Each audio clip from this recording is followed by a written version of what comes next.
Welcome everyone once again. Welcome everyone once again to Economic Summit, um, the platform where we talk about money matters. Money matters. Um, the art of the matter is the matter of the art. So, welcome everyone. We started on the rules of wealth last Thursday. I want to continue on that again tonight. Um, Economic Summit is a platform where we talk about wealth, where we talk about raising billionaires, where we talk about wealth creation, where we talk about your businesses, where we talk about how you can be super wealthy, how you can have, what's the word now? How you can be at the peak of your career, how you can be, let me speak from the word, from the theme of our platform, which is Economic Summit. That is to be at the summit of your financial or your economies. Your economy. So it's important for us to know that on Thursdays like this, we talk about money, money, money, money. How you can earn it, how you can increase it, how you can multiply it. It's important.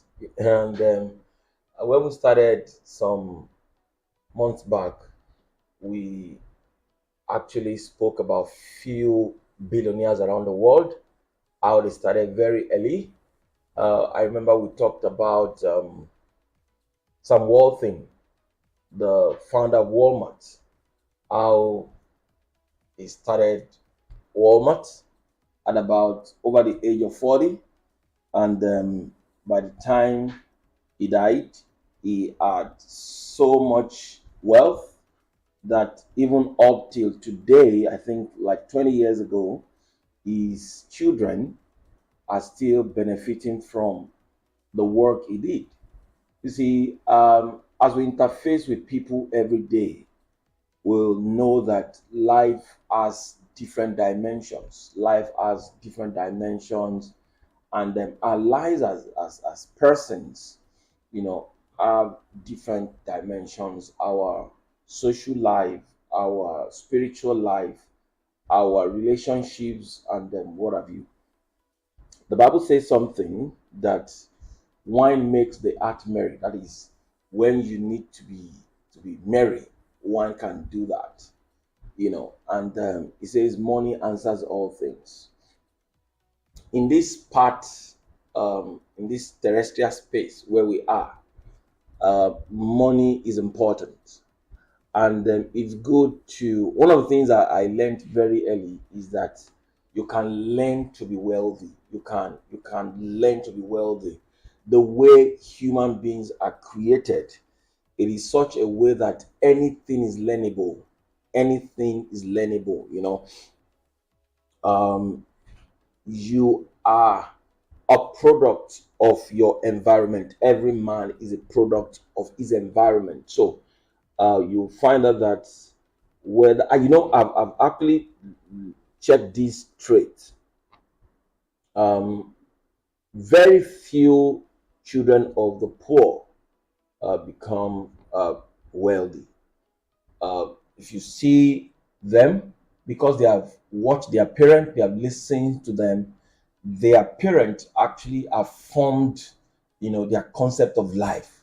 You want to ask for things, they let you know. Okay, let me use myself as an example, for instance. And I said very few. It's not that it's difficult to break out. You can be intentional. That's the reason why we come here like Thursdays to keep ringing these things, as simple as it is.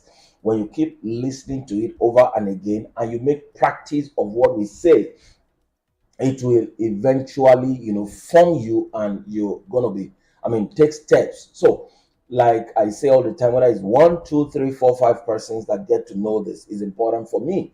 At a very young age, I discovered that The poor even call us poor. I remember growing up, we had to beg for a lot of things before we can get them.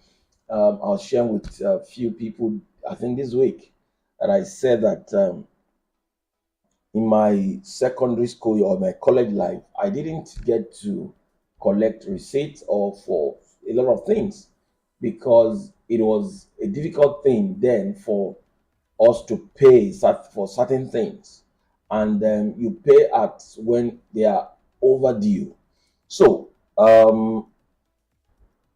went to a public secondary school, and I discovered that major chunk of the people that attend public school, take my word, major chunk, discover that they just get up in life just to manage. It's only very few that actually cut out and say, I want to be intentional, I want to be rich, I want to be wealthy, and all of those things. So, what I'm trying to say in essence is our environment form us. What we see on a daily basis, who we interact with, have the capacity to affect the way we see life.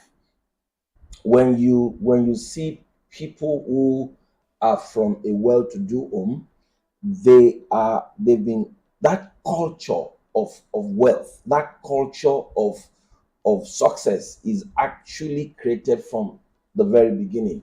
There are certain things you want to learn as a secret to success and this and that. They see it like on a very daily basis. Now, let's take, for instance, the son of Bill Gates or the daughter of any of the wealthy persons that have been there for the last 20, 25 years. And those children have actually seen, they've not never even tasted poverty once. So when you are talking about poverty, it doesn't fit their mind because they've never experienced such before. So and if you don't grow in that kind of environment, it's impossible to change the way you see life. Now, it's very possible for you to change the way you see life. Permit me, as a Christian, I was doing a study of the Bible some months or years back, and I was reading specifically the book of John, chapter 3. And then that was an encounter between Jesus, or Nicodemus and Jesus, when Nicodemus approached Jesus at a particular time of the night, and he told him, "Oh, we have seen that you do miracles, you do all these great things. No one can do all these great things that you do except God is with him. Um, um, what do you call it?" Jesus Christ now gave an answer and said, "Except a man be born again."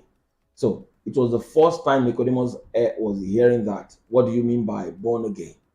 He said, "How can a man be born the second time? Will he go into his mother's womb?" As simple as that word is, how can a man be born again? Jesus Christ said, "Except a man be born again." So now let's even take that word of Jesus away from the Bible and let's bring it into the marketplace, into our contemporary everyday life. And let's put it, and let's use that word for an average man who is not talking about the Bible, for instance.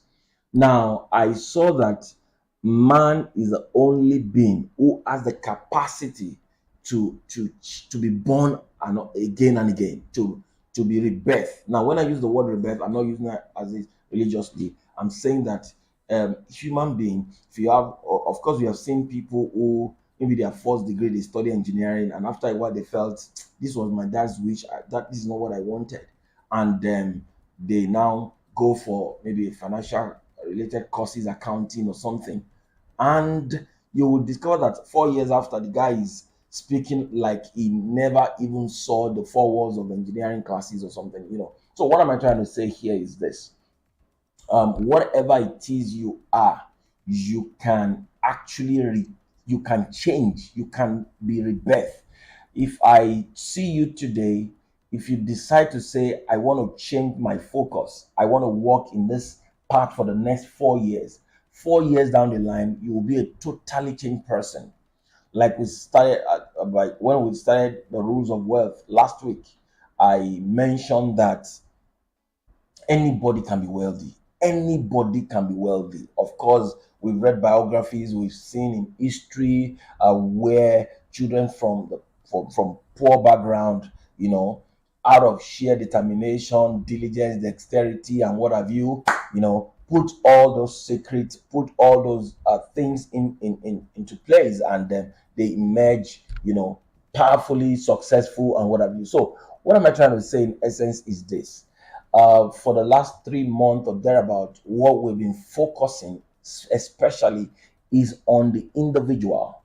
I'm going to be saying a whole lot of things this evening, but within the what do you call it? Within the brevity of my time, I said anybody can be wealthy, and I mean anybody. Anybody. Of course, we have had self-made billionaires, self-made multi-millionaires, and what have you. Oh yes, of course. A lot of people have actually refuted that there is no self-made man, whether you like it or yes. 1, 2, 3%. Of course, when we use the word self-made, you know what we are talking about.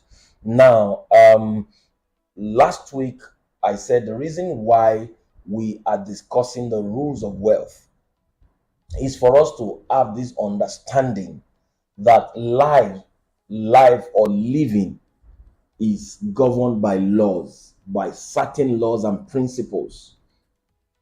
When you are born in a home, the reason why, like I was telling somebody yesterday, the reason why we don't get to pick babies on the field or on the soil, or where babies don't grow on the soil, is so that they can have guidance, they can have parents who will say this is the way things are done. There are some things that are, there are potentials in man that, of course, maybe for instance, when it is time for a child to sit, maybe we'll say 3 months, 4 months, or thereabout, you see how the child is being padded by parent, pillows here, pillow. Of course, some of us can, you remember that. Now, what am I trying to say in essence is, laws make life predictable. I said that last week. The rules of wealth. The reason why we're looking at the rules of wealth is that there are certain rules, there are certain laws that guide, wealth, that guides becoming successful. As it is with life, also, as it is with life. I said this, that if a baby is born, that baby has all the potential to become a full-blown woman or a full-blown man, or a grown man or a grown woman. Now that baby has that potential, but it takes a while. Now let's even look at the natural tendencies of, say, the child will sit, the child will crawl, the child will walk and run. Now, for instance, we know that within the space of the first 3-4 months, a child is expected to sit upright. Now, even at that, the child will not on its own or on her own just stand up and say, it's time for me to sit. No. Now, you will have parents, brothers, or whatever, parents, especially the mother and the father, who will say, it's 3 months or 4 months, let's begin to put this child this way. Then you see the child is being guided. Of course, for some of us who are the oldest in our home, you actually help your younger ones, after a while of the child, being assisted, maybe period of 2 weeks or 3 weeks, depending on the child, starts sitting on his own, So, what am I trying to say in essence is, even with the natural tendencies, you still need the help of someone's support here and there. When what's it called? When we become tired as individuals, we can now say, okay, let's have soft materials here and there, like our pillows, so that when the child wants to fall, he is well guided.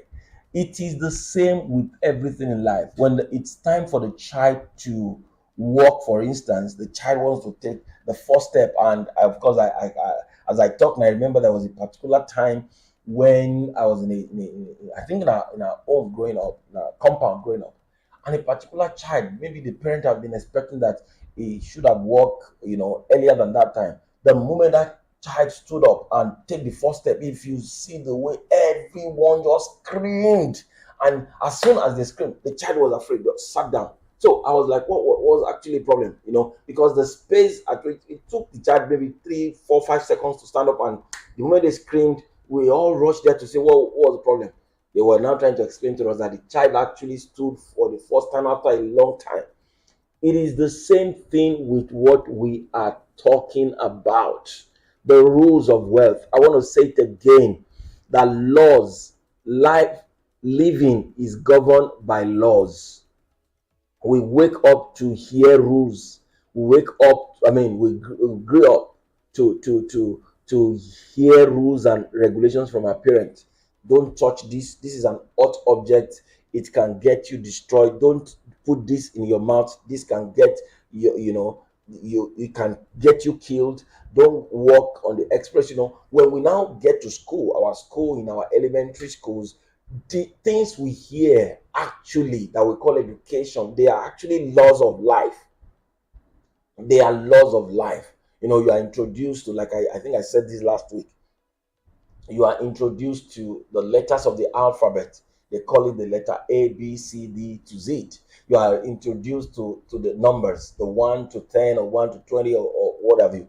As small as those things look, as insignificant as they look starting, for instance, I am in the education sector, and I tell you that there's something we call scribbling.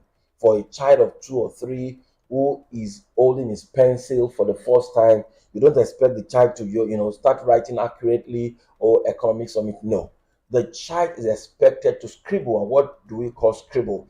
It's just for the child to just keep writing freely on the materials. So we have what is called sand tray. The child comes with his hand and begin to write things on the tray with sand. That is what we call playway method. The child is just using that as play, but we're passing information. Now, I talked about scribbling. The child keeps writing nonsense in quotes, but what that child is doing is strengthening his hands against the pencils. So then we later come and say, no, what you want to do is, okay, write this way. You draw this line, you draw these strokes, you curve it. This is what this is called. You see, that those things that we are introducing into those child or baby at that time, at that stage, they are actually laws of life. After a while, we'll tell them, say after me, 1, 2, 3. That is, if you say, okay, what number follows 2? You say 3. That's a law. What number follows 5? You say 6. That's a law. So what am I trying to say is, and the moment these things are getting into us, it is the same thing with life. That is why we're looking at the rules of wealth.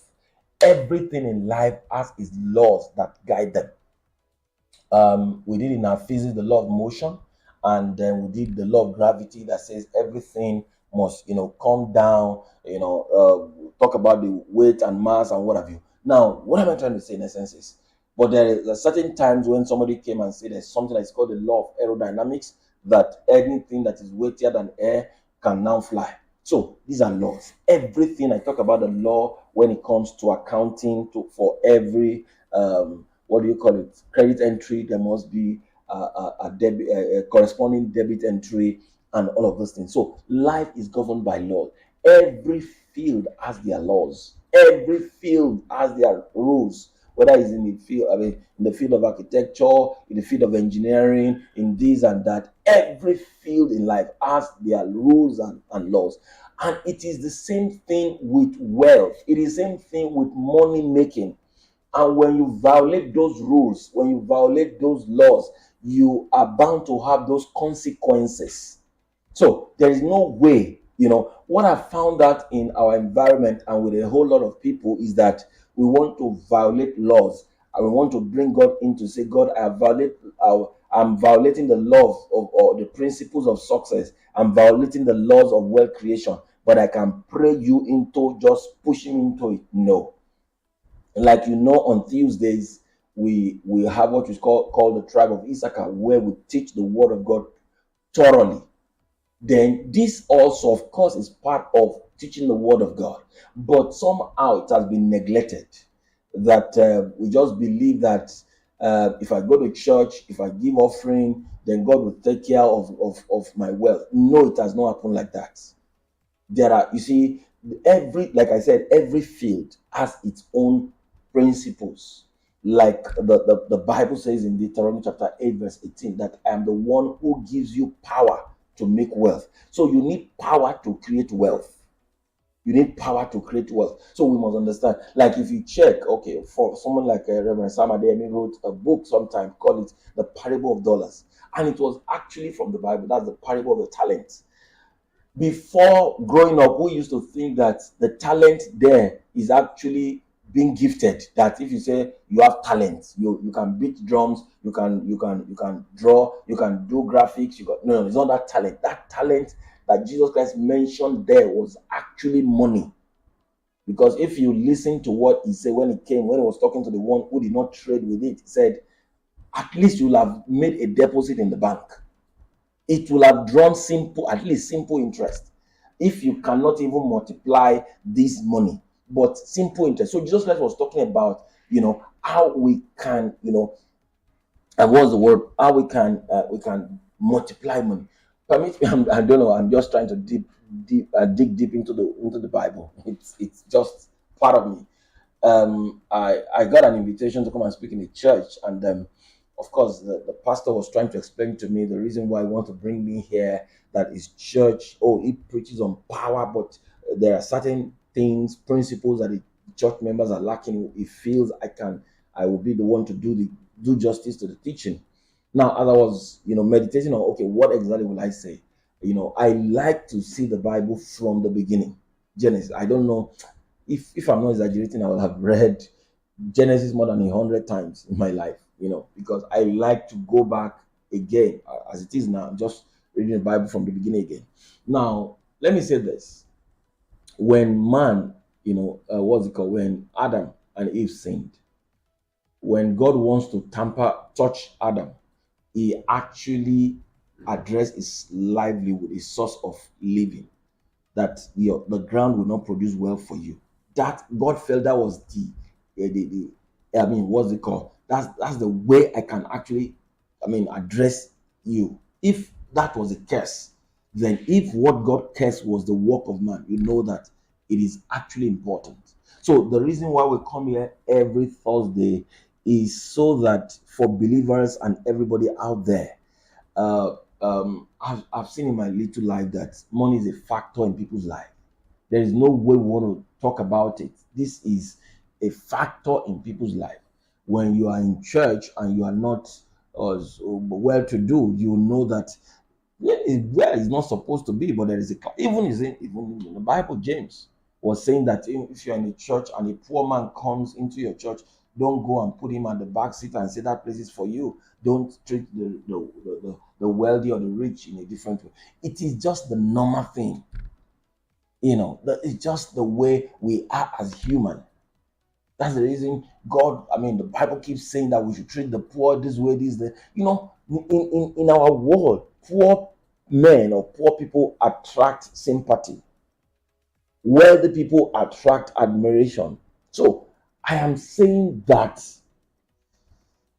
it's important for us to listen to this over and again, and we begin to put our pen and papers, and also tell yourself, I have timelines in the next 3 months, whatever you are saying, I'll start putting them to work. Now, I wrote some things down before I get into my original note. And if I don't get into my note today, oh well and good, I know I'm going to touch on them. Now, I want to ask this question to someone out there who have been, following us for some time. Number one question is to say, what are the things holding you down from achieving your desired results? And when I say desired results, everything we talk about at Economic Summit has to do with our economy. Has to do with, I'm talking about personal economy, personal economy or economics. So, what are the things that are holding you down? I know for sure that, one of the materials I read in the afternoon was talking about the similarity between wealth and happiness. A lot of the time we say money doesn't buy happiness, but lack of money, what does it bring to you? If money or wealth doesn't buy happiness, of course, the author said you can be poor and be happy, you can be rich and be happy, you can be poor and be sad, you can be rich and be sad. But I know somebody out there will say, I would rather have money and still be sad because I can take care of that very well. So what am I trying to say in essence is, if you don't have money, um, if you don't have money, how do you feel? I'm not saying money should take. I'm not. When I talk about this, I'm saying this um, in a positive light. I'm not saying we should. What's the word now? Unlawful way or what's the word? I am trying to be mindful of the kind of words I use. So what am I trying to say here is this: that when you don't have money, I'm not talking about just once in a while, that it becomes perpetual. Because when we're talking about wealth, when I'm talking about being successful, about what we're talking about now, is that it is continuous. But when someone, lacks money for a long time, it begins to affect their mind. There's no way you want to explain it. It begins to affect their mind. You know, it is just like somebody who has just $0 or zero naira, and he get a call from his friend or uncle or whatever and says, "I'm sending you 10 million naira or $10 million or whatever amount." You can't hear that and you say you want to get in and feel sad. You jump up. Of course, in fact, I particularly, when I want to relax, sometimes I get to all the social media to check the likes of Zachary in the US. Where there's a guy, I think his name is Peter Bond, who goes, I say, go to meet homeless guys and say, wow, how are you this, that, this, that? I have $500 for you. And you see the excitement. It's the same. You will even be shocked when somebody is offering you certain amount and you are not so excited. It's supposed to be so. So what I'm trying to say, I'm not saying that you should just go after money without putting human emotions, without just want to get it at all costs. That is not what I'm saying. I'm talking about the legit way.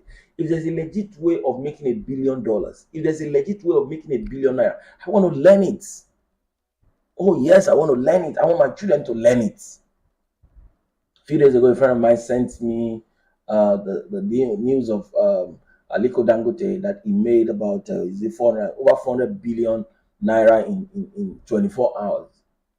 Few hours after, I saw my son, posted it on his WhatsApp status, where I saw it, I just laughed. I said, I hope he's learning something.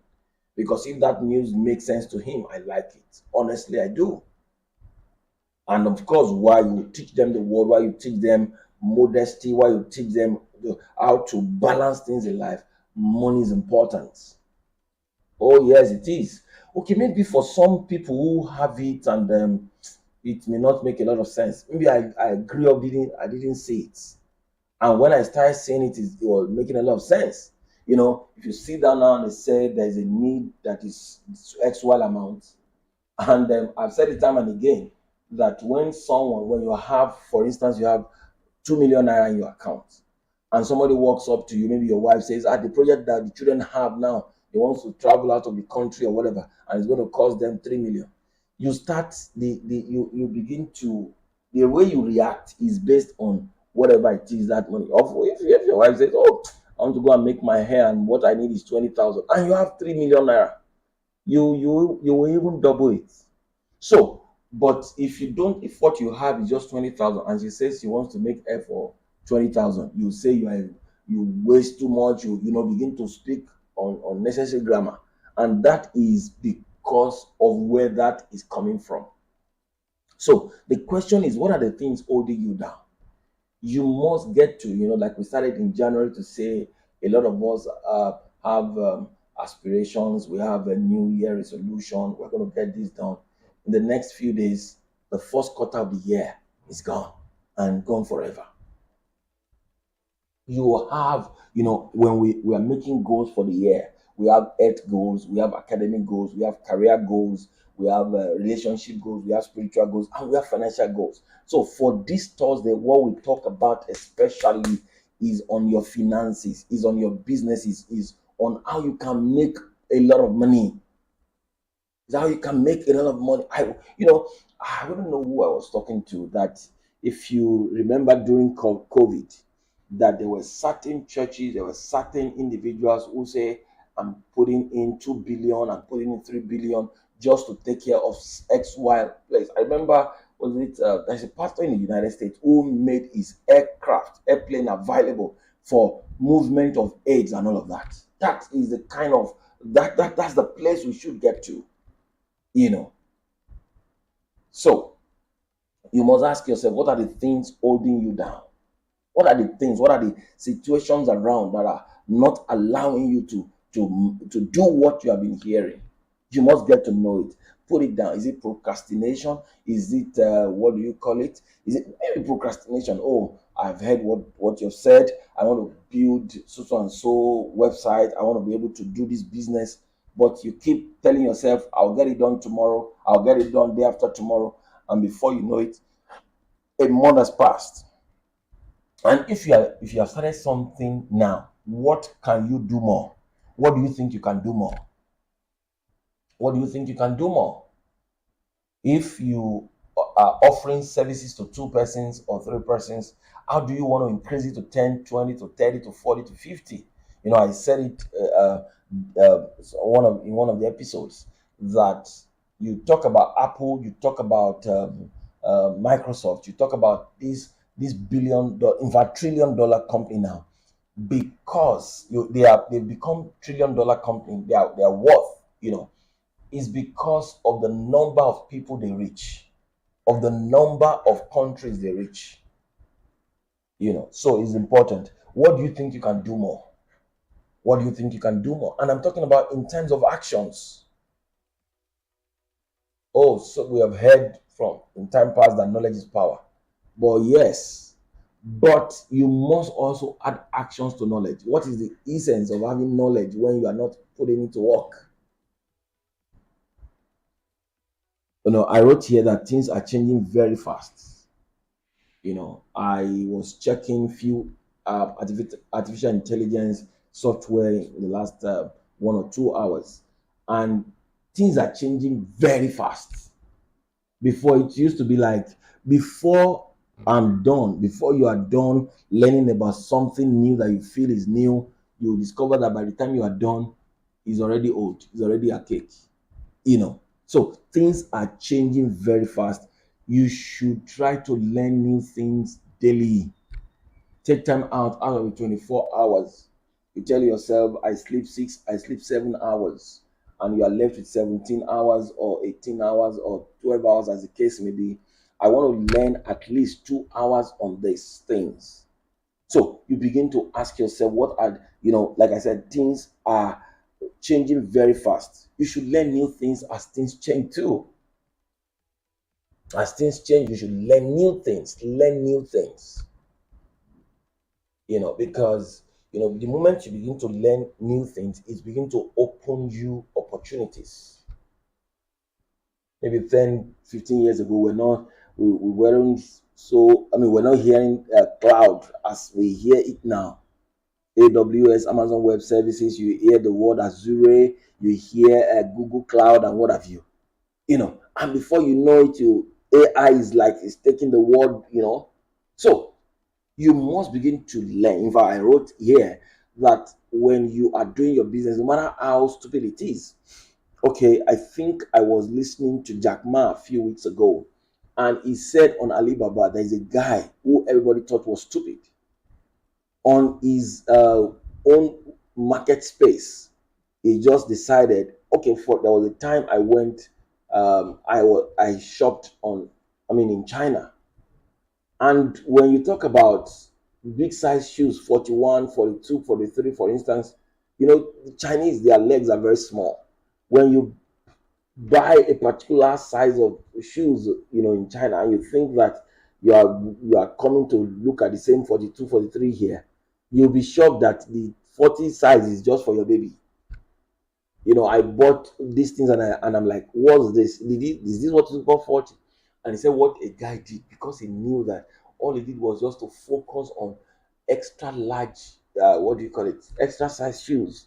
And he made tons of money on that. So you can start, for instance, start on as small as it is, maybe on Jumia, on Konga, on Alibaba or AliExpress.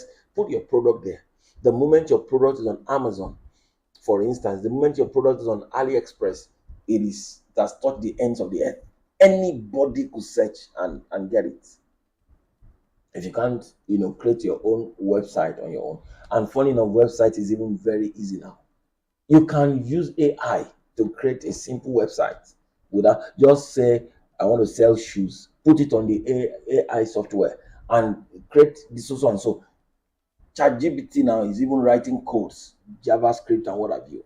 So you create maybe 2, 3 web pages and get a what do you call it, Canva, to do little graphics or something. If you don't have enough to give to professional graphic artists, just do something small. When you look at all the Google, all the Facebook, all the, what do you call it, all the Alibaba page, when they started, it's nothing compared to what we see today. But they just have the heart to start and what do you call it, and they start. And of course, of one of my points today, I said, know how the wealthy think. Know how the wealthy think. We're looking at the rules of wealth, and it's important all these things I'm mentioning. Now, one of the things I want to actually add, the next rule is know how the wealthy think, and that I feel is important. If you are serious about being wealthy, you will have to learn how the wealthy think. If you are serious about being wealthy, you will learn how the wealthy think. And that is what I was trying to explain to us. That when the Alibaba, the AliExpress, the Taobao, the Google, the Facebook, when they started, they didn't start from up. The reason why a lot of us are stuck now is that we want to start the way Google is now. We want to start like Facebook now. Facebook didn't even start with the mindset of the whole world in mind. Just wanted 1 or 2 schools to be connected, and here and there things were showing up. I remember reading the book Becoming Facebook.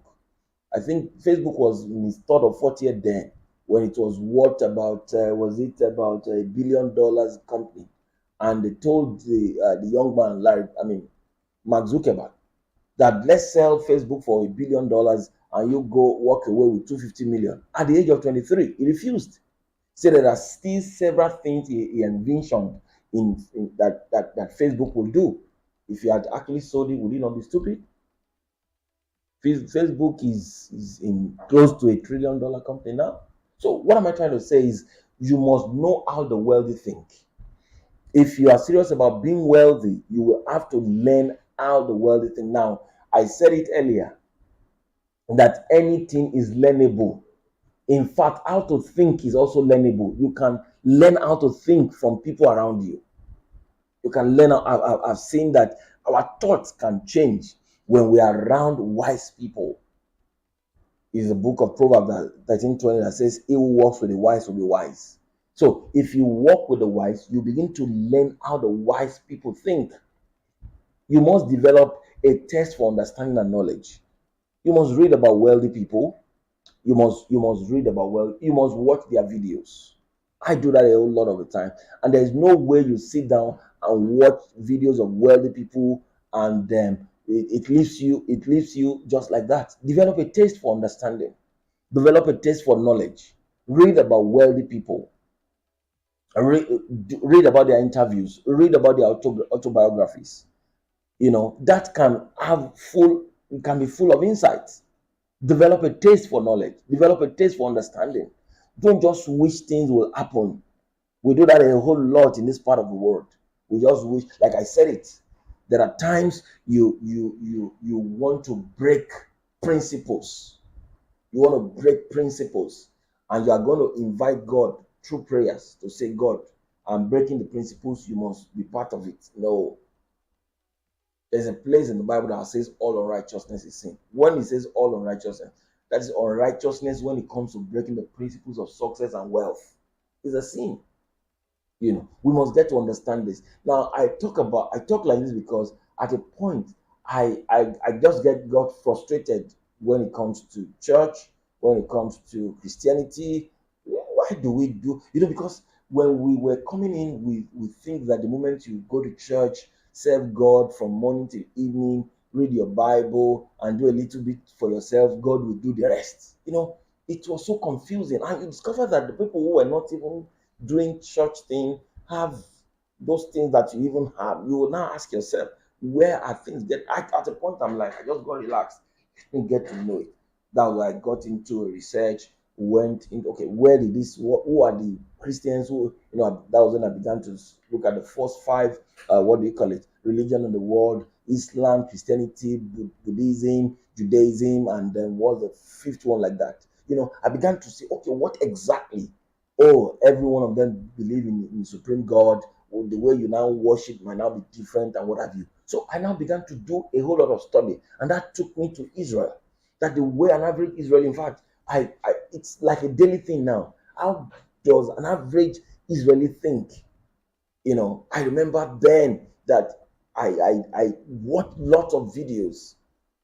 So you begin to see that the way we now practice Christianity is even anti the place where the thing came from. They have used the Bible to develop technologies. They have, used the Bible to bring out up a whole lot of things. But in Africa, it is just the Bible is just what we will learn and talk about it and share the story. No, they don't share the story. They pick, for instance, I use this a whole lot of time. When you hear the word "I'm the light of the world," an average Israeli wants to produce light for you. He believes that that light is not just for you to say it and say, "I'm the light of the world," so I have to be a shining example. What is that shining example? It is to create something that will affect the world. And when you see an average what do you call Jew, they believe in possibility. They believe they can create something that the world needs. They were in the desert and they have produced waters for everyone. you know like I wrote here, you may also benefit from a few well chosen business and finance books. Once in a while, read my books. It's very difficult. In fact, from the beginning of the year, there is no week I don't read on finance, on business. you know We have to study hard at the University of Wealth if we want to graduate. So it is, why do we go to school? We go to school because we want to learn. We go to school so that we can be a better person. So we have to study hard at the University of Wealth. So I call this, it's just like a 4-year course, a 5-year course. You are 20, you're 30, you're 40, you say, okay, the life I'm living now, of course, just like the way you do it without, academics. You have your first degree, and after you've been in your workplace for 2 3 years, you discover that the money you take home is not really taking you home, and you see that young guy who you graduated 5 years before is even now your superior or at office, and the simple reason is he got a second degree, or he got a certification, or he got a professional certificate that you don't have. You tell yourself, let me upgrade. you know and as you upgrade, you know that there are new things, you come, you tender it, or even if you can't do it, you resign there and you get the other place. So it's the same thing with life. So what I'm trying to say is, this is a university of wealth, where you need to study hard, ask yourself what brought Bill Gates here, what are the secret to wealth. you know so I mentioned it last week, but I'm still gonna, the next thing is, don't envy what others have. Don't envy what, that is a rule. When you begin to envy what others have, you are already telling yourself you cannot get to that place, you cannot have what they have. you know we all set our own objectives, we all have individual ambitions, we all work out, how much work we're prepared to put in business of becoming wealthy. We all set our limit and know what we are prepared to do or not to do. So it's important. And you need to have money mentor. You need to have money mentor. You need to have someone you look up to who has made a lot of money and in the right way. I keep saying that. You need to have someone, the way human beings are made. We are made to look up to someone, to want to be, aspire to become someone like that.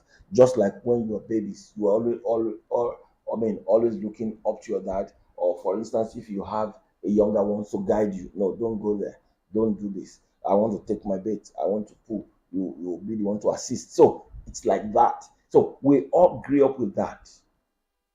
I remember the story I read some time ago, when about 50, 20, 30, 40 persons were going on a journey. And all of a sudden, somebody just said, where are we going? He said, so and so. So who will lead us? So what that means is that an average man wants to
break rules and expect not to have the consequences.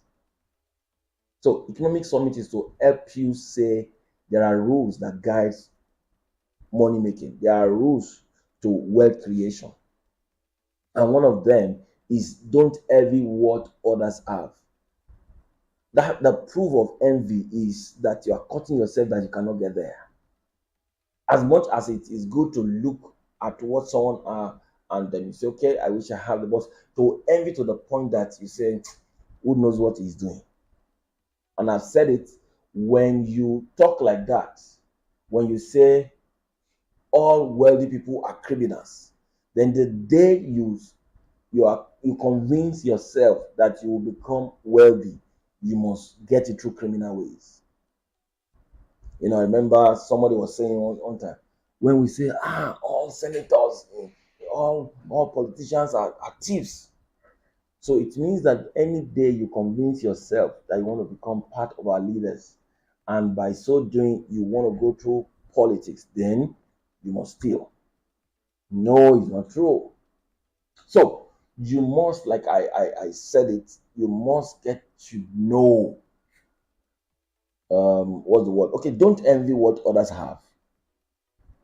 So you must uh learn from someone who is doing it right. Use other people as a source of inspiration. Use others as a source of inspiration. We say this all the time, and that's um, examples are the best teachers. Of course, somebody says, especially when they are not your own experience.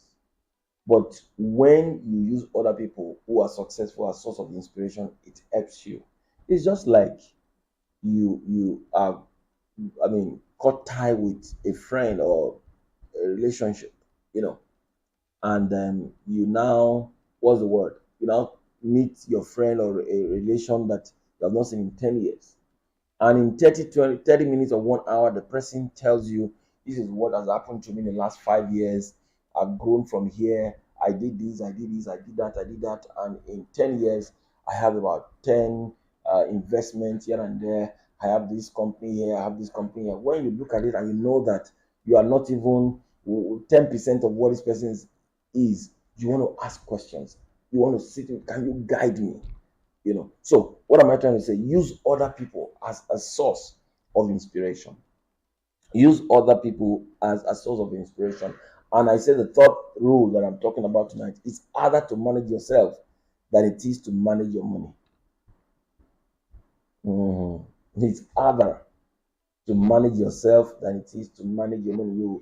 If you have been with us in the last 3 months, you will know that there is no night I've not actually addressed self, our individual, that you become the wealth first of all before you attract it.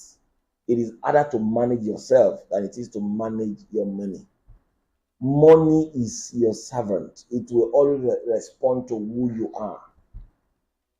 So it is easier to make a lot of money when you have actually become wealthy yourself, here. So, what am I trying to say is that, do you have what it takes to be wealthy? Are you determined enough? Will you work hard enough? Will you stick at it? These are the questions I ask here. Do you have what it takes to be wealthy? Do you have what it takes to be wealthy? Are you determined enough to say, come what may, whether there are obstacles or not, I will still give it the best shot? A lot are not successful because they don't have what it takes to be successful. They are not determined enough. Any little obstacle, any little challenge, they back out and say, let me get return back. You know, if you remember the story in the Bible, I permit me, I just keep going to the Bible. You know, uh, Bible says, seeth a man that is diligent in his ways. And Hebrews 11:6 says that without faith, no man can please God. He who comes to God must believe he is, and is a reward of them who diligently. So, diligence is part of even your pursuit of God. Diligence is part of your pursuit of God.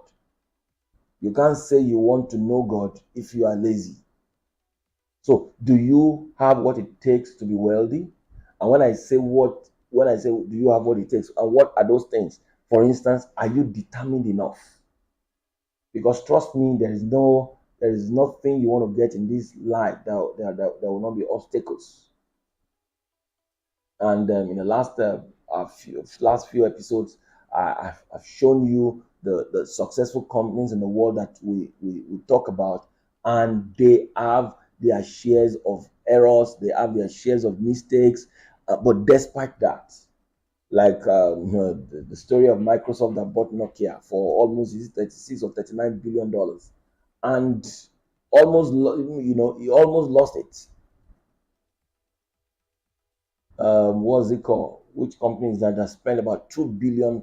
The Apple, $2 billion on a product, and in less than 2 years, that product was out of the market. But they are still, pushing up, forging ahead. You don't say because an error today, who will not, when you want to become very successful, you will make money mistakes, but you learn from it and you take yourself up. I remember listening to Mark Zuckerberg, the co-creator of Facebook, who says that they make a lot of mistakes, and but of course the news doesn't report that.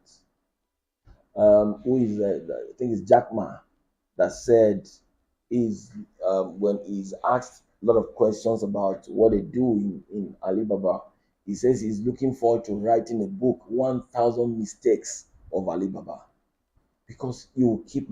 So, are you determined enough? Will you work hard enough? Oh, yes, working hard is part of getting wealthy. Working hard is part of the rules, you know. So, you must also understand that making money is a skill that can be taught. Making money is a skill that can be taught as long as you are ready and willing to learn and apply yourself diligently. Look at it. Making money is a skill that can be taught as long as the person is ready and willing to learn and apply themselves diligently.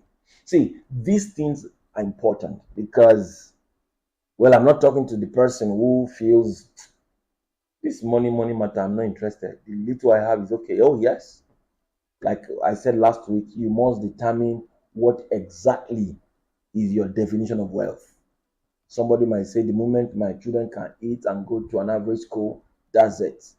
And then when they are ready for the university, the one close to my house or the one there, I'm good. It's okay.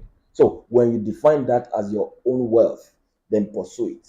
When somebody now says my desire is 100 times more than what you want, oh, so be it. If another person says mine is 1 billion times what you want, so be it. I remember, permit me to use him. Bishop David Eriko said when he was started, what do you call it, the church, and God showed him how wealthy he is, wealthy he would be. He said he kept saying it even in his abject poverty. Said there was a time a lady said, a lady in our church told him and said, "Stop saying that you are going to be wealthy." He said, "Ah, you have taught me my sensitive part." He said, "What the next time?" Actually, the lady was crying for him that he has become the talk in the community, talk of the town.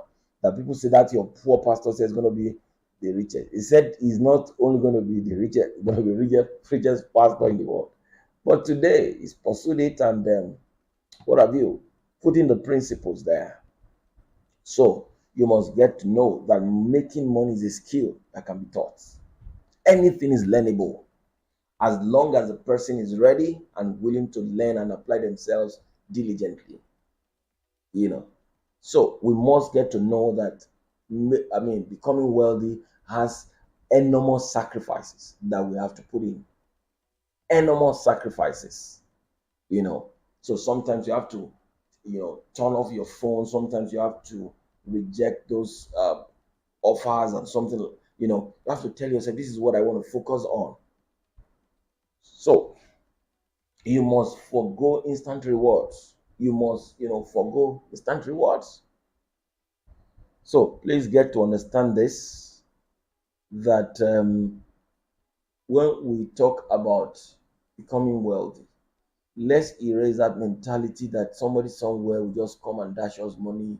That's the way we okay, maybe I'm talking to Christians now, or a whole lot of people just feel that the guy who has actually put in all his best, put in all the principles we are talking about, and now has so much, you just believe that this guy should just dash you. This guy should just give you. No. I listen to a well-respected man who says that sitting down and thinking that somebody owes you anything or to come and give you something is even criminal in itself. Because if you have what do you call it, if you have the opportunity to have what do you call it, a weapon, you might want to forcefully collect it. That the mentality that you just sit down and you feel that is your right, that because your brother is your uncle, is a friend, he has to give you. I'm not saying once in a while that will not happen, but let's remove that mentality. Oh yes, everybody who is poor, I mean, somehow, you'll have thought about that. Oh, that's your rich friend who has 3 cars. Can't he give you one? I grew up, that I remember, you know, I think I needed something in my. Also, I think I was trying to process my university or something then, my university admission, permit me. And I was staying with my uncle, who I think I asked him that my dad couldn't give me certain amount of money, and he said he didn't have. And then the next day or 2 days when I returned from this university, I saw that he has gone. He just bought a bicycle for his child or son, and he was going to take the bicycle. He was traveling with it. On my head, I'm like, but I just asked you for money now, and it's for my school. So what's bicycle? What's university? That's the way we think. I didn't know. You wouldn't know for how long he has been kept. Even if he's not for long, he has the first priority was for his son. So what I'm trying to say in essence is, don't just sit down somewhere and just wait and expect that somebody who has worked for his money will just remember you and dash you money. So let's look at getting wealthy. Getting wealthy means being very honest with yourself and being willing to invest your time and effort into the quest of greater prosperity. Learn this. I need to push this in because at a certain time, a lot of poor people just believe that wealthy people owe them something. Just dash me. You have so much in excess. You know, I can't afford 100,000. You want to do a project of 100 million. Getting wealthy means being very honest with yourself and being willing to invest your time and effort. Look, please underline time and efforts into the quest for greater. So those two things important: your time and your efforts. Your time and your efforts. And for me as an individual, I'm also getting better every day, because I'm intentional. Like uh, Jeff Bezos, who found out about what the what was it called? Who found out about the internet. And he told himself, if I don't take advantage of this internet, when I'm 80, I will be so mad with myself. But he took advantage, and see, the story is changed now. I want to see in the next 5 years say that I took on the challenge. I was going to give it all that it takes. With when you see wealthy persons, when you get to a wealthy man's home, you admire what they have. Oh yes, you do. Like I said, this discussion, we must put it in proper perspective. It's not just uh, wanting money just for the sake of it.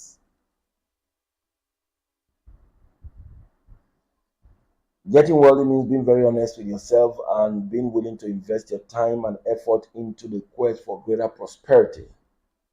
You know, never sit back and wait for somebody to give you money. Never, ever.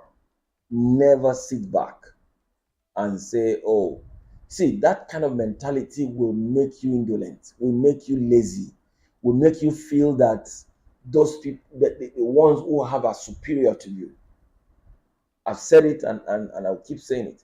When I look at the wealthy people today, and I read about them, and I like to even probe into their, the beginning of their success, I tell myself there is nothing anymore. In fact, when Larry Page and Sajib, I can't remember one of them, when they started building Google, one of those guys lost the dad, and they were very close. That was enough excuse for him to say he's giving up on that idea. Because at that time, please remember, never sit back and wait for somebody to give you money. Never ever. Don't wait and just say, okay, my uncle has worked very hard. My brother has worked very hard, so I can just go there to be getting, what do you call it now, peanuts. No, I'm not talking to somebody who just wanted peanuts, or somebody who feels this talk you are saying is not, no. So I was talking about Larry Page, or was it Larry Page or Sergio? I think it's Larry Page. Maybe 3 or 6 months into their project, he lost his dad, and it was a devastating loss. But after a while, got the father buried, got back into the business, and that's it. You know. And if you know what these guys went through, because search, what kind of business is that? You want to build a search engine? What was that? What was that? They had to take time out to explain to people what search engine is. All right, the next thing is to decide your attitude to risk. Decide your attitude to risk. To be very successful, the kind of success we're talking about, there is that measure of risk that is required. That is, I'm not saying just being average. No, I don't carry that mentality that whatever it is you do, just be average. That having so much money is no. It's a good thing. When you are a billionaire today, you can, help others as much as building hospitals, building schools, less privileged, orphans. You can, be part of their lives. Now, I said, decide your attitude to risk. Some want to be prosperous, but they want to play it safe. Well, we'll get there when it comes to being, once you have decided your attitude to risk, it makes your planning easier. It allows you to tailor how you intend becoming prosperous. I take it again. Once you have decided your attitude to risk, it makes your planning easier.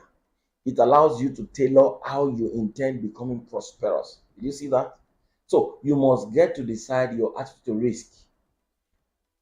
Because some don't believe that when you get into business that you will lose. They believe that when it is business, Business is whatever you get into that brings you profit. So profit is the only thing they hear. When they lose, they believe that there is a demon, or there is one family thing that is disturbing them. Oh, absolutely not.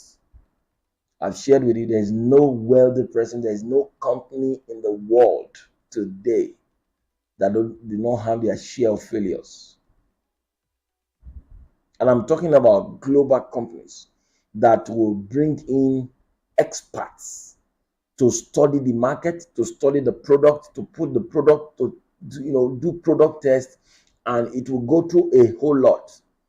And after spending billions of dollars, in less than 2 years, the product is back into the shelf. Nobody's interested. So you must determine your attitude to risk. I know that there was a business I did some time ago, and it was every dime that I had.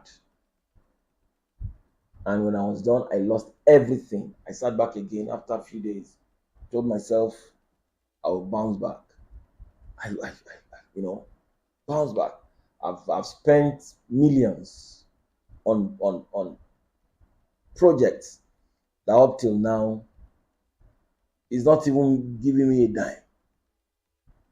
You know, but like I said, once you have decided your attitude to risk, it makes your planning easier, and it allows you to tailor how you intend becoming prosperous. Your attitude to risk, vary. When you are very young, you can take a lot of risk. At 20, I knew I took dangerous risk. I took dangerous risks. I knew I took, but when you are getting to a certain age, that whatever you have is not only for you. There are children who don't understand what your decision about risk taking. You must allot something. For instance, when it's just you alone, if you have, say, a 1 million naira, 2 million, and you have a project, you can just start putting it into it, and when the thing is off, you can decide to tell your friend, "I'll come and stay in your house for another 1 month. Let me just gather myself." You can't do that as a father, you know. So you must get to understand this is important, because at that phase you have family commitments, you have a whole lot. Your children depend on you. You have school fees, you have rent, and what have you. So you don't begin to make a mess of yourself. That's why it's good to do it as early as you can. When you have what do you call it, Olympic stars at the age of 13, at the age of 12, some of them earlier, they started putting in their best, because when you want to twist the age 12, you can bend it. But when he's 25, 30, you want to bend he will tell you his children at home, if you break his leg, he won't be at 13, the bones can be broken and be refixed. But at 40, you break it for life. So then the other I want to talk about is think through the alternatives to taking a risk. Yes. So we have talked about risk taking is important. Risk taking. But you also must understand that before you take the risk, you must ask yourself, are there these are rules to wealth. Are there alternatives? If I don't do this, can I do this? Because it is not only one route. You can always check. Remember when I wanted to start an e-commerce company, all I did was I went online, checked the top 10 e-commerce company in the world. I sent mails to all of them. I think about two or three of them responded very nicely. In fact, one of them requested that we have what do you call it, Skype conversation. And then very nice guy told me all that we need and what have you. And he came up with I think 35, 36 page proposal of how the thing will work, the algorithm, the flow chart, and what have you. And he told me it was going to cost 12.5 million naira. Of course, I started speaking to people. I want to build a project, and this is what it's going to do. This is what it's going to do, and all that. Of course, a lot of them who, I met few guys who are very wealthy, and some of them don't even understand technology. What are you talking about? Are you mad? You know, told me to go. But of course, you will see one or two person who says, okay, instead of putting 12.5 million here, are there no other things? You know, of course, that was when I began to do my research. There are some other things like CMS, content management system. There are teams, there are plugins, there are WordPress that you can, start instead of starting from the 12 million or whatever. You can do a 500,000. Try to check. You make the errors. When you have the bugs, whatever it is happen. So you can have an alternative to those risks. You don't just say, okay, the project is only 100 million. You want to go in. Why don't you start with a 1 million? Because it's easier to feel small. When you fall from what is it called, from maybe the table I'm speaking from now, it's easier. But that you go to a 7, 8 story building, and by the time you are coming, even before you are down, your parts are already scattered. So you must get to understand it. You must think through the alternatives to taking a risk instead of going to look for a programmer, look for what do you call it, engineers, software engineers who will charge you 10 million, 7 million, and sometimes they are even trying to uh, think through the problem. They don't even know. Just like we say, debugging in programming. You know, start with maybe a WordPress. You know, WordPress, I think 40%, 4 out of 10 websites use that. The CNN, big name company. So start with it before you say you want to build from scratch. Instead of saying you want to have an independent server, why don't you have a shared host or shared server for a few weeks, few months? When as the thing becomes bigger, you're already on. I mean, having to understand how it works. So it's important. You must think through. We all know that the greater the risk, the higher the potential. Yeah, potential reward, permit me, and of course, the lower the risk, the less return you're likely to get on. Yes, but we also need to consider the alternative. Then I said, what if you don't take this risk? And okay, I've explained that. The next is it's never too late to start getting wealthy. It's never too late. I'm running off this, so I'm saying that don't the way it is with a whole lot of people, they feel okay, if I couldn't achieve it at the age of 20, I pushed a bit at the age of 30, and I got the age of 40, then I don't think I would. Let me just manage patch life. If you're going to die at 80 or die at 90, why will you live the next 50 years of your life just dropping your dreams, just dropping your big visions? No. And I keep using, Colonel Chandler, the KFC guy, who was rejected over it. His recipe was rejected 1,000 times, but the guy didn't give up on his dream. 1,000 times. And we have heard of Isaac Newton now. Who was that? Who invented the incandescent bulb?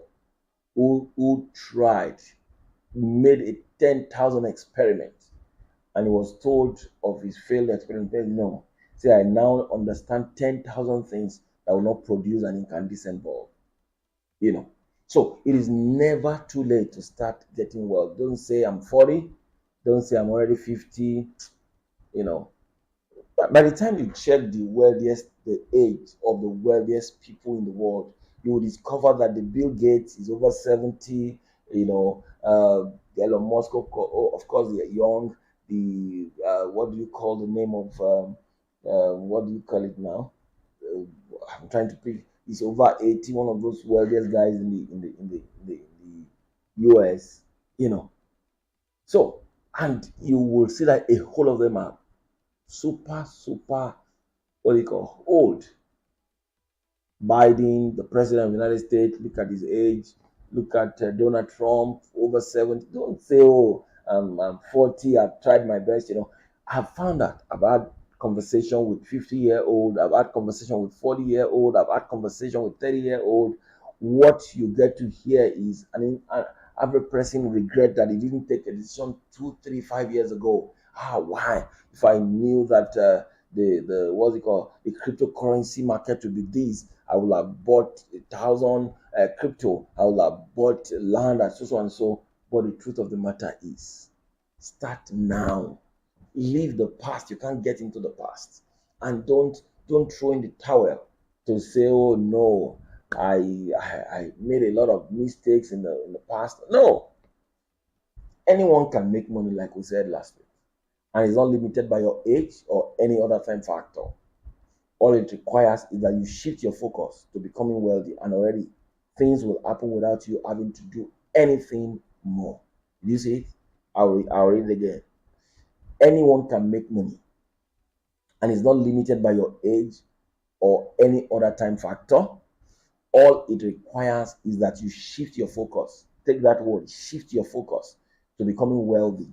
And already things will happen without you having to do anything more. If you think there are barriers, there are any barriers, sex, age, race, ability, then you're already betting on a losing wicket. Dump the preconceptions and trust me, it's never too late to begin. Start now. It's never late to begin. So don't, it's never too late to begin. Start now. If you think there are any barriers and you want to stick to that barrier, then you're failed already. But remove it, whatever age, whatever you think you can achieve, you could have achieved, sorry, at the age of 20 or at the age of 18, that you tried at 30, you're not getting, don't throw in the towel. Don't throw in the towel. At 40, still push. At 50, still push. Because when you get it, you're going to be so happy with yourself. You know, it is never too late. And all it requires is just to shift your focus. I've been in this room, I've been in this two bed for the last 10 years, 12 years. And your desire is to have estate of your own, still push. And even if it requires that you have a wealthy friend, you have, just like I said, you need to have a wealthy mentor. You can just walk up to the person and say to the person, I want to be your protege. I want to be mentored by you. And then I'm very sure they will be happy to hold you by the ends. And the day you know it, you'll know it for life. So it is just a shift in your focus. That I'm not looking at being poor. I want to focus. And like I said, it's a university of wealth that you tell yourself, I want to be this in the next 3 years. So I'm not talking about something that you just do now in the next 3 weeks, you have it. Well, once in a while that happens. But for this sustainable wealth, I'm talking about, sometimes it might take you 3, 4, 5 years. It might take you more than that. So, like I said, you have to study art at the University of Wealth if you want to really become a graduate. When we all attended university, some will come out with first class, others will come out with second class, and second class has different grades, upper and lower. Others will come out with, what do you call it, with third class, and others will be told to go. So it is the same thing in the University of Wealth. What do you want to come out with? Distinction? You want to come out with what? So you must get to understand this. So pay attention to these things. All the frustration about money, they are okay, but make sure you channel the frustration right. Where exactly am I missing it? And don't say, I'm now old to make money. I'm now old to become successful. No. Be the example, be the model that despite pursuing it for 20 years, you can still achieve it. Because the world needs people like you who will say, despite the age of 40, despite the age of 50, I still went to school again. I still went to the University of Wealth.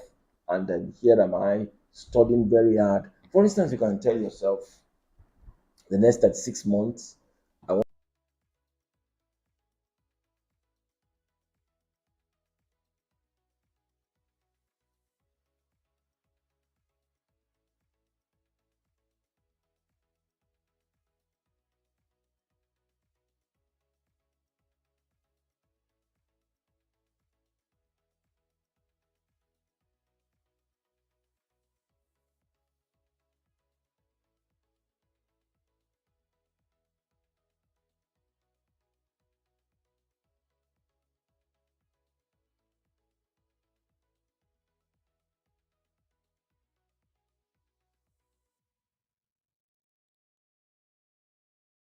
wealth creation, you must get to understand that these laws, irrespective of the nations that you have, they work.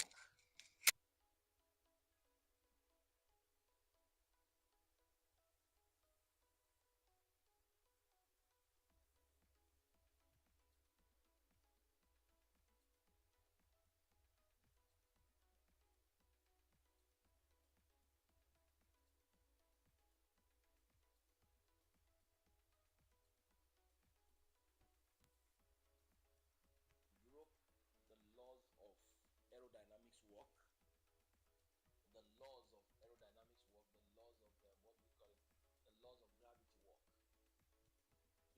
So, and it is the same thing in every nation. It is the same thing in every nation. So we must, pay attention to this. The rules of wealth. They are the laws of wealth. They are the principles. When they are applied, whether you are 20, whether you are 30, whether you are 40, they still work.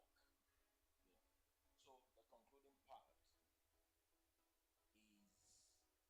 you have to work hard to get rich enough not to have to work hard. You have to work hard to get rich enough not to have to work hard. Our time is fast spent. I want you to pay attention to all that we have said in these 2 weeks.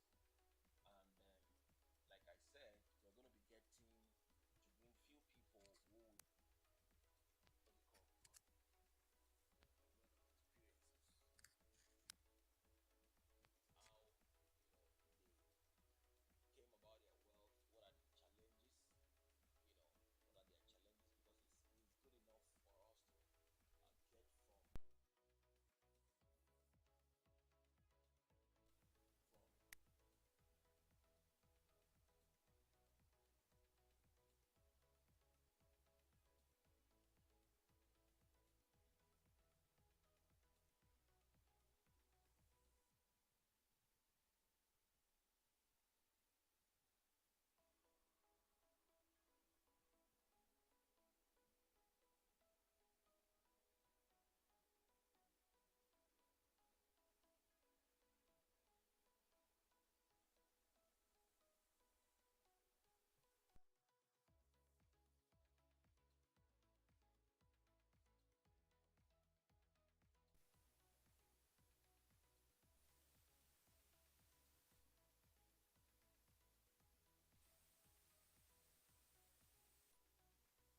by the grace of God. To start getting wealth, irrespective of your age. You can become the best version of yourself. You can become the best version of yourself. Now, let me say this: what you should have a strategy that will take you to that place that we're talking about. To other, it is business, just like we have been saying. Somebody will say, okay, mine is to do the business. The other person might be to win a lottery. Other is just sit down and maybe the chances of becoming wealthy, okay, it will come, it will not come, and what have you.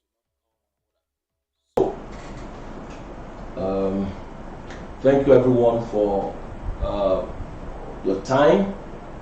Next week we're coming with something very fantastic. Just keep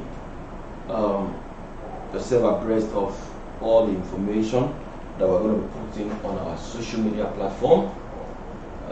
Don't forget, I said that you have to work very hard to get rich enough not to have to work hard. But let me please say this: when we talk about working hard, so you don't get it misconceived, there are certain things you work hard at.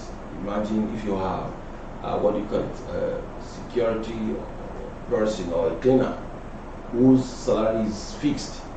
No matter how hard you work, you cannot get to this kind of thing we're talking about, except maybe after 1-2 years of working in that place, you now choose to have a cleaning company.